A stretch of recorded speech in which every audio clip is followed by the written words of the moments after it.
Assalamualaikum warahmatullahi wabarakatuh. Baiklah, Nana Pak semuanya. Pada pembelajaran kali ini kita akan masuk pada materi tentang memahami tentang sholat berjamaah. Jadi memahami tentang sholat berjamaah. Karena sebelumnya kita telah belajar tentang taharah atau bersuci. Dalam materi kali ini ada beberapa hal indikator pencapaian yang harus anak-anak Bapak dapatkan.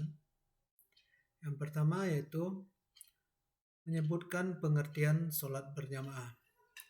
Jadi indikator yang ingin dicapai dalam pembelajaran ini, siswa Bapak dapat menyebutkan pengertian sholat berjamaah. Kemudian yang kedua, menjelaskan hukum tentang sholat berjamaah. Yang ketiga, kita bisa menjelaskan keutamaan sholat berjamaah. Kemudian menjelaskan syarat-syarat menjadi imam dan juga menjelaskan syarat-syarat menjadi makmum. Karena dalam sholat berjamaah itu terdapat dua hal. Yang pertama adanya imam, yang kedua adalah makmum. Kemudian imam ini adalah pemimpin, orang yang memimpin sholat berjamaah, sedangkan makmum adalah orang yang mengikuti sholat berjamaah. Kemudian siswa juga dapat menjelaskan apa itu makmum muwafiq. Nah, makmum ini terbagi dua juga, makmum muwafiq dan makmum masbuk, mampu menjelaskan keduanya. Kemudian menjelaskan juga halangan-halangan dalam melaksanakan sholat berjamaah. Kemudian menjelaskan sholat-sholat yang disunahkan untuk dilaksanakan berjamaah. Kemudian menjelaskan hikmah dari sholat berjamaah tadi.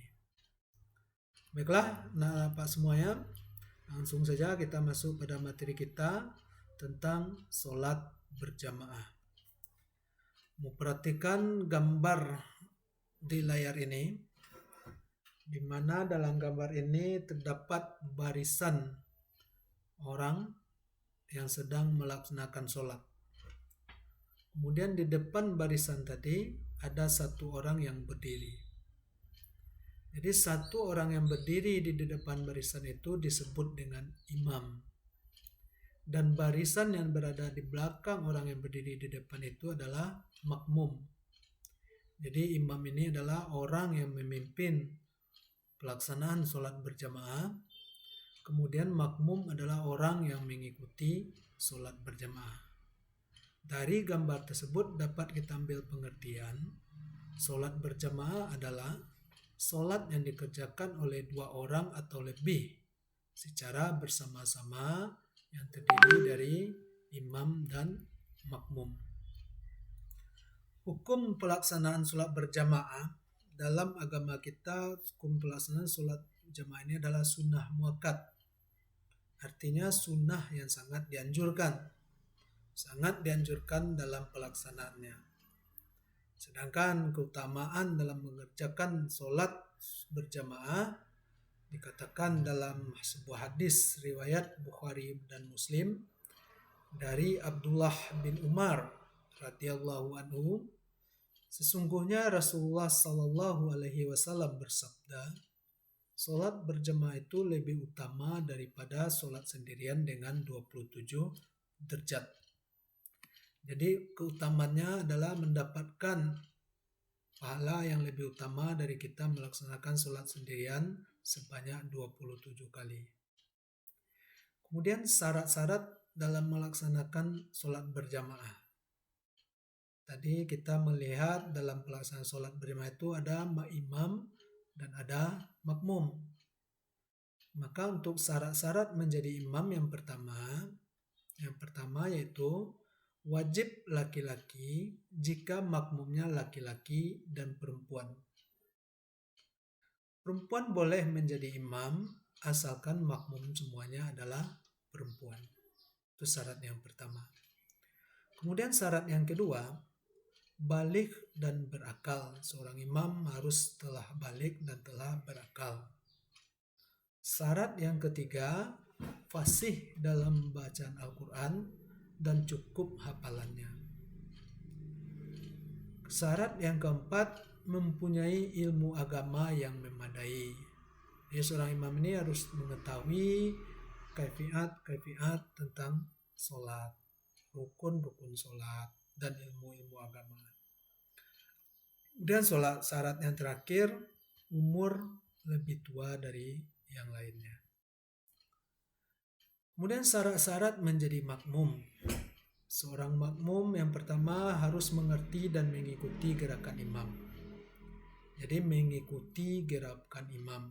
Syarat yang kedua, kalau dia mengikuti, tentu dia tidak boleh mendahului imam dalam sholat. Syarat yang ketiga, wajib niat mengikuti imam. Sedangkan sholat yang keempat, jenis sholat dan tempat sholatnya harus sama. Kemudian makmum ini terbagi dua. Yang pertama adalah makmum muwafiq. Makmum muwafiq yaitu makmum yang dapat mengikuti imam secara sempurna dari awal hingga akhir sholat. Ini disebut dengan makmum muwafiq. Sedangkan makmum masbuk yaitu makmum yang datangnya terlambat, sementara imam sudah melakukan sebagian rukun sholat. Seperti imam sudah baca Al-Fatihah, makmum datang. Atau imam telah melaksanakan satu rakaat sholat, makmum datang. Jadi itu disebut dengan makmum masbuk. Apa yang dilakukan makmum masbuk ini? Ketika dia datang, dia langsung mengikuti gerakan yang dilakukan oleh imam setelah terlebih dahulu berniat dan takbiratul ihram. Dalam sholat berjamaah ada beberapa halangan yang membuat kita tidak bisa melaksanakan, seperti yang pertama yaitu bencana alam. Terjadi hujan, badai, gempa bumi yang melanda daerah kita, bahkan terjadi tsunami maupun gunung meletus. Yang kedua sakit, dalam keadaan sakit. Yang ketiga dalam keadaan lapar dan haus, sedangkan makanan sudah dihidangkan.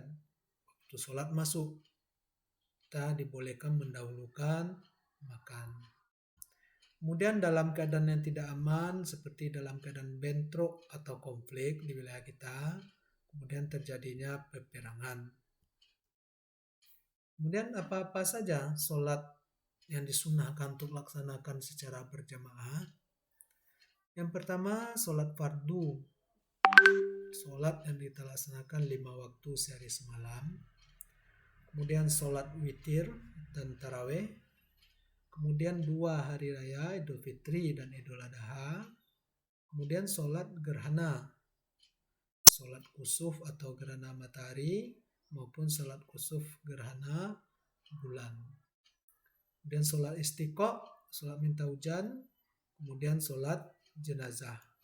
Dan banyak lagi sholat-sholat yang dianjurkan kita untuk melaksanakan secara berjamaah. Kemudian setelah kita melaksanakan sholat berjamaah, apa hikmah dari kita melakukan tadi? Yang pertama, sholat berjamaah memelihara dan meningkatkan takwa kepada Allah Subhanahu wa Ta'ala. Yang kedua, kita lebih khusyuk dan sempurna dalam sholat. Yang ketiga, menyambung tali silaturahmi. Sedangkan keempat, menyiarkan sebagai syiar agama atau ajaran Islam.